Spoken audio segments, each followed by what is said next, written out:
somebody looked it up for me last period, Truman Forward. Truman's the one that started it. And it's an opportunity. They, like, give a speech. They talk about the soldiers. Usually, like, they'll have their family there, you know, and, like, kind of, like, include them in the process. So it's silly, but it's just kind of become a tradition. Look how happy they are. There's a cartoon movie about, like, a pardoned turkey. Like how it was different called. turkeys. It's all, like, this turkey, and he gets invited. He's, like, the pardoned turkey. And he gets Freebirds? Yes. I never saw that. We have to watch that now. It's so funny. It's really funny. I love it. Great thing Cool. to do. Okay. The fact that I'm showing you all these chief of state pictures doesn't mean it's most important. It's just picture worthy, right? Okay, good. All right.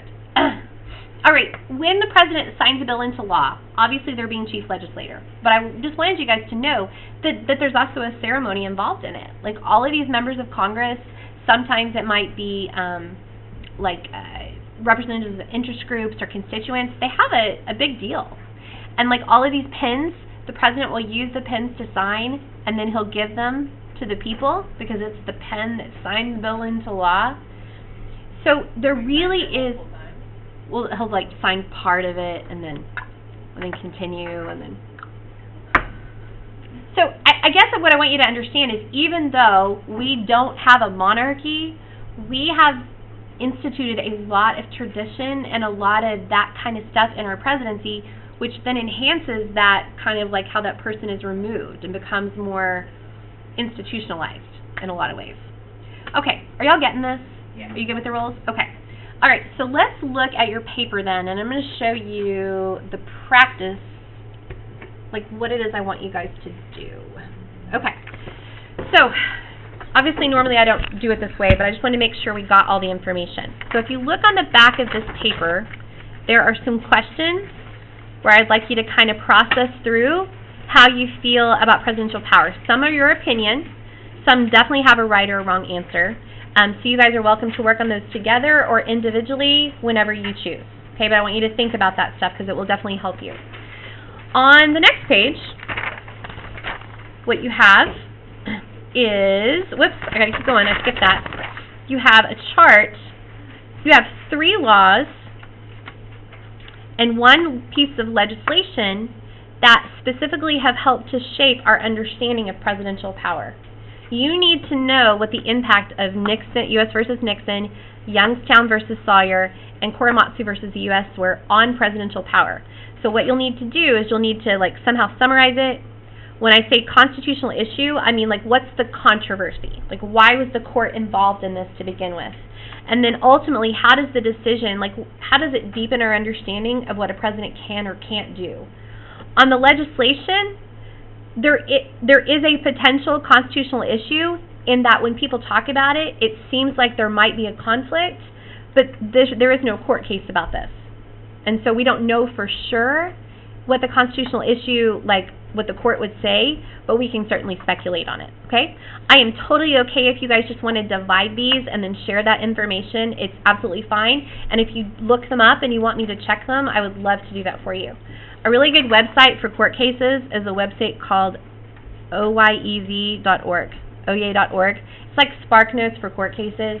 It's like super easy, so I would encourage you to use that, okay? And then this one, if you just make sure that you look like, there's like a Library of Congress website, like probably just use a legit site and just, because you just need the basics. And you learn this in U.S. history, so you might remember it anyway, okay?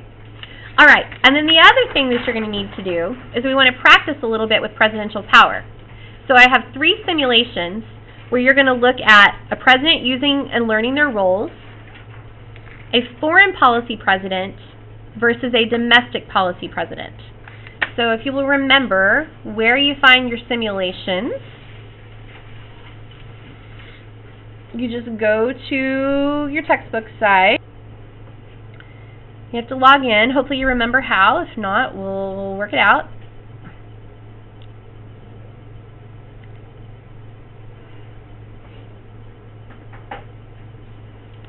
Under the course calendar is where you're going to find your simulations.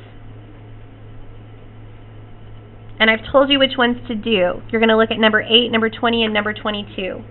I do want you, I'm going to give you a completion grade for that because I want to make sure that everybody does that one on their own. So that one you need to make sure you do on your own, okay?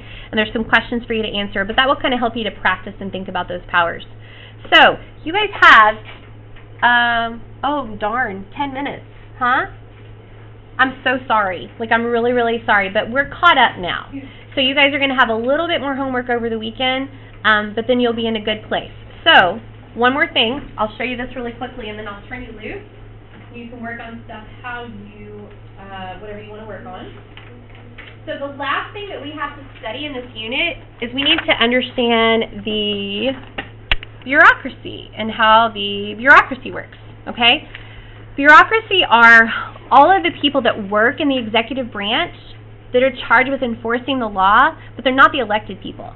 So Social Security, Environmental Protection Agency, CIA, right? You learned a little bit about the bureaucracy last year because you learned all that alphabet soup stuff when you studied the Great Depression. You learned about the spoils system and patronage. So that's really what we want to look at. The big picture, what we want to know is how has the bureaucracy changed?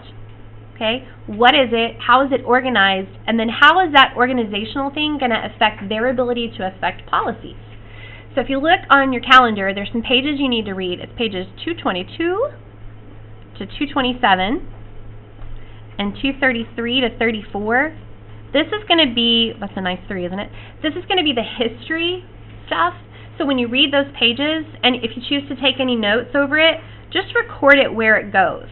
I'm not going to cover that stuff in class, but then I'll cover all the rest of it.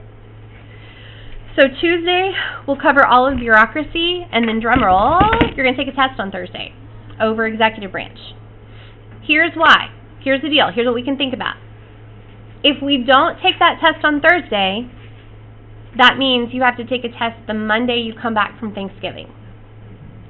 So my thought is, as a person that adores you and would like for you to have a break, is it would be better to work really hard and then not do anything over Thanksgiving break so that we could, like, revive ourselves and then come back fresh. Are we on the same page? Does that make more sense and sound better? Okay, so you got to hang with me. We've got like a tough week, but then you're going to be good. And really, this stuff is not hard, right? Like, you have more foundation for this, but you're still going to need to study because you're still going to need to know it, okay? All right, so I'm going to turn you loose. You have got 10 minutes left.